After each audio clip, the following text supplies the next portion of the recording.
Ikinansela ng Commission on Elections ang paghahain ng Certificate of Candidacy sa mga tatakbong barangay at sangguniang kabataan election sa Metro Manila.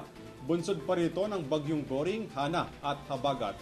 May-report si Judy Ann Placedes. Kinansela muli ng Commission on Election o COMELEC ang paghahain ng Certificate of Candidacy o COC ng mga kandidato para sa barangay at sangguniang kabataan elections o BSKE 2023. Ayon sa inilabas na advisory ng COMELEC, ang anunsyo ay kasunod pa rin ng masamang panahon na epekto ng habagat at low pressure area o LPA sa labas ng Philippine Area of Responsibility o PAR. Bukas, September 2, itinakda ang pagpapatuloy ng filing of COC ng mga kakandidato. Matatandaan na kinansela pa rin ang naturang paghahain kahapon dahil pa rin sa lagay ng panahon.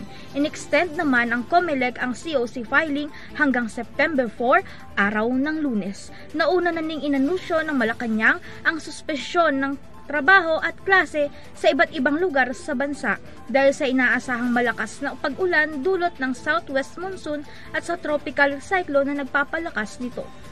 Para sa EuroTV News, Judy Ann Placedes, sumasaludo sa bawat Pilipino.